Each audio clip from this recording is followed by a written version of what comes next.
Constitution of India जो है ये बताता है, इसमें सिविल कोड जो है वो दिया हुआ है आर्टिकल 44 में, आर्टिकल 44 में दिया हुआ है सिविल कोड।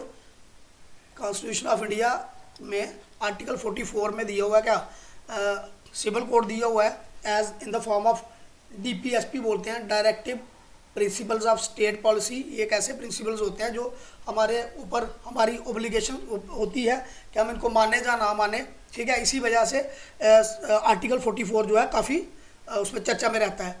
ये कहता है कि article 44 the state shall endeavour to secure for the citizen a uniform civil code throughout the territory of India. State जो है वो बना सकती है क्या, यूनिफॉर्म सिविल कोड। इसके लिए सिटीजन जो है यहाँ के जो नागरिक हैं उनको सिक्योर करने के लिए through out the territory of India, India का जितना भी विस्तार है, इंडिया जितना भी एरिया है उसके अंदर ये सिविल कोड कौन ला सकती है, स्टेट जहाँ सरकार ला सकती है। यूनिफॉर्म सिविल कोड होने से हर मजहब के लोग, हर रिलीजन के लोग, यानी कि कोई भी मजहब होगा, कोई भी ज़्यादा शादी नहीं कर पाएगा, बार बार तलाक नहीं दे पाएगा, रिश्ता ख़त्म होने की परंपरा जो है, रिश्ते ख़त्म होने की परंपरा ये ख़त्म हो जाएगी। वर्तमान में जो हमारे डिफरेंट पर्सनल लॉज हैं, जैसे मुस्लिम, ईसाई और पारसी समुदाय का पर्सनल लॉ है, जबकि अब हिंदू सिविल लॉ के तहत सिख, जैन और बौद्ध इसके अंदर आ जाते हैं। तो ये जो अलग अलग कानून है, मुस्लिम्स के लिए अलग कानून, ईसाइयों के लिए अलग कानून, पारसियों के लिए अलग कानून, हिंदुओं के लिए अलग कानून, ये जो कानून है ये मर्ज हो जाएंगे, इकट्ठे हो जाएंगे और एक यूनिफॉर्म सिविल कोड बन जाएगा जिसको बोला जाएगा UCC, यूनिफॉर्म सिविल कोड। मतलब सब धर्मों के लिए एक कानून, दैट मीन्स एक देश, one nation, one law, one law, one nation, one law, एक देश एक कानून। अब अगर UCC आता है, इसकी ज़रूरत क्यों है, UCC की ज़रूरत क्यों है, यूनिफॉर्म। ये सबसे पहली बात है कि ये प्रमोट करता है रियल सेकुलरिज्म को, रियल सेकुलरिज्म को ये प्रमोट करता है। अगर अभी की हम बात करें तो अभी हमारे देश में जो है सेकुलरिज्म है, धर्मनिरपेक्षता है, लेकिन वो क्या है, कुछ लिमिटेड, सिलेक्टिव है, सिलेक्टिव सेकुलरिज्म है। जबकि हमारा जो प्रियम्बल है, जो स्टार्टिंग पॉइंट ऑफ कॉन्स्टिट्यूशन है, वही कहता है कि India is a secular country, ठीक है। तो India is a secular country. Uniform civil code के आने से क्या होगा कि सबको, हिंदूज, मुस्लिम और क्रिश्चियन, सिख, सबको एक ही तरीके के कानून जो है उसको मानना पड़ेगा। सबके ऊपर एक ही तरह के कानून लागू होंगे, सब एक ही नज़र से देखे जाएंगे, किसी के पास अलग कोई कानून नहीं होगा। तो दैट इज़ वाई, इस वजह से ये जो कानून है कौन, यूनिफॉर्म सिविल कोड, ये लाएगा क्या, रियल सेकुलरिज्म। मतलब किसी को कोई अलग कानून नहीं होगा, किसी को कोई प्लस कानून नहीं मिलेगा, सबको इक्वल कानून होगा, सबके लिए इक्वल लॉज होंगे, that will be through UCC।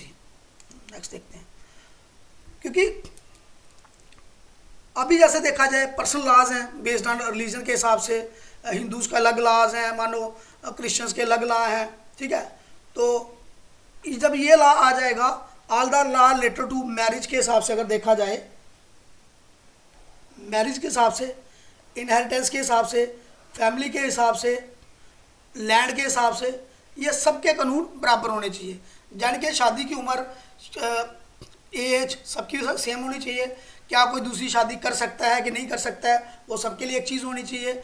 Wife के साथ अगर डाइवोर्स होता है तो उसको उसकी एलिमनी मिलनी चाहिए, है ना। ये सबके लिए। इनहेरिटेंस, अगर एक बंदा उसकी डेथ हो जाती है तो उसके 2 बच्चे हैं, एक मेल और फीमेल, दोनों को बराबर का हिस्सा मिलना चाहिए। इस तरीके के जो राइट हैं सबको बराबर मिलने चाहिए, ठीक है। इस वजह से क्या होगा, India will be treated as same. हर इंडियन जो है वो बराबर का हिस्सेदार होगा, मेल और फीमेल। क्योंकि सबसे ज़्यादा फ़ायदा इसको इनमें वुमेन को मिलेगा, मोर राइट मिलेंगे वुमेन को। क्योंकि जो यूनिफॉर्म सिविल कोड है ये इम्प्रूव करेगा कंडीशंस वुमेन की। इंडिया में जो औरतों की कंडीशन है उसको ये इम्प्रूव करेगा। तलाक जैसे मसलों से ये बच जाएंगी, मतलब सेफ रहेंगी, है ना। बड़ी सारी चीज़ें हैं। कई रिलीजन्स में ऐसा है कि तलाक के बाद क्या होता है, उनको क्या नहीं मिलता, एलिमनी नहीं मिलती, वो चीज़ों से बच जाएगी। टेम्परली बड़ी आसानी से तलाक दे दिया जाता है, ऐसा नहीं होगा। वुमेन के लिए राइट के लिए बहुत इंपॉर्टेंट है क्या, यूसीसी। नेक्स्ट देखते हैं, every modern nation has it. बड़े सारे जो देश हैं मॉडर्न नेशन, उसमें ये माना जाता है। इंटरनेशनल सिनेरियो में अगर देखा जाए, इजराइल की बात करें, जापान की, फ्रांस की, रशिया की बात करें, उनके लॉ जो है वननेस पे, एकता के ऊपर आधारित हैं। सारे सब एक जैसे लॉ उनके ऊपर वैलिड हैं, ठीक है नहीं। वर्चुअली देखा जाए तो यूनिफॉर्म सिविल कोड जो है वो सारे देशों में एप्लीकेबल है। यूरोपियन नेशंस हो गए, यूएस जो है उनका सेकुलर लॉ है, सबके लिए इक्वली एप्लीकेबल है और यूनिफॉर्मली एप्लीकेबल है, respective of other their religion. धर्म चाहे कोई भी हो, कानून उनको एक जैसे ही मानने पड़ेंगे। इस्लामिक कंट्रीज़ में भी ऐसा है, उनके कानून भी सबके ऊपर एक जैसे हैं, चाहे रिस्पेक्टिव ऑफ रिलीजन। धर्म कोई भी हो, कानून उनके सब एक जैसे हैं। क्यों हो रहा है विरोध यूनिफॉर्म सिविल कोड का?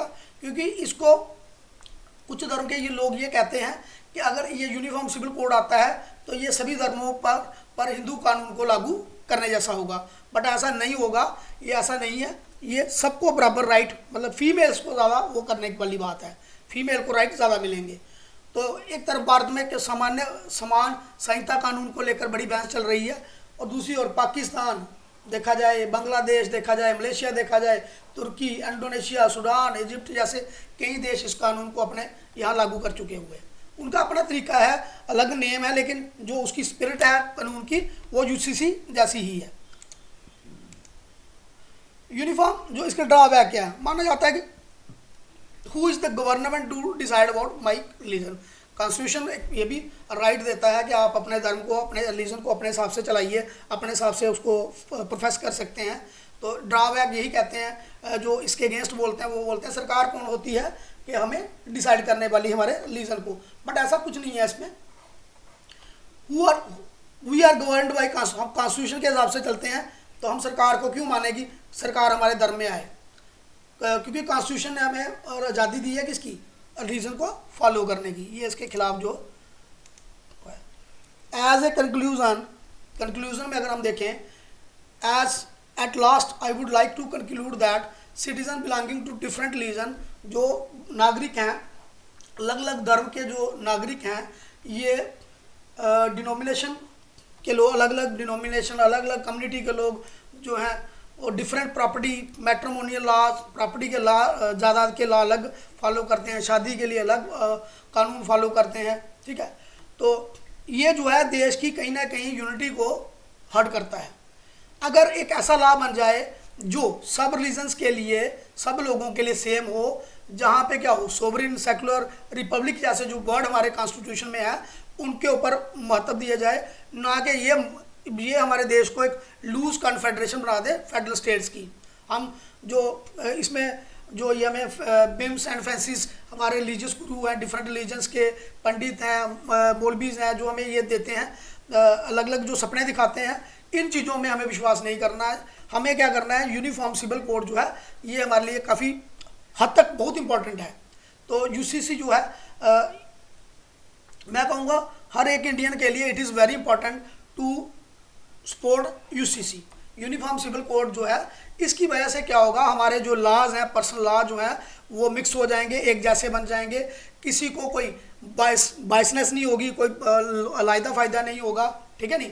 तो ये जो मेरा जो पर्सनल जो मानना है, इसके लिए यूसीसी के लिए मेरा पर्सनल मानना ये है कि ये नीड ऑफ द आवर है, ये ज़रूरत है समय यूनिफॉर्म लॉ की इंडिया में, क्योंकि मैरिज के साथ डील करने वाले लॉ जो हैं, डाइवोर्स के साथ डील करने वाले लॉ जो हैं, सक्सेशन, इनहेरिटेंस, मेंटेनेंस, जो मतलब मैरिज होगी, शादी के साथ रिलेटेड जो भी एज, लॉस, क्या कोई द्वारा डाइवोर्स किस तरीके से होगा, सक्सेशन, बच्चों को कैसे सक्सेशन होगी, इनहेरिटेंस, ज़मीन किस तरीके से उनको आगे, प्रॉपर्टी किस तरीके से बच्चों में डिवाइड होगी, इन चीज़ों को कंट्रोल करने के लिए, बराबर रखने के लिए uniform civil code is very important.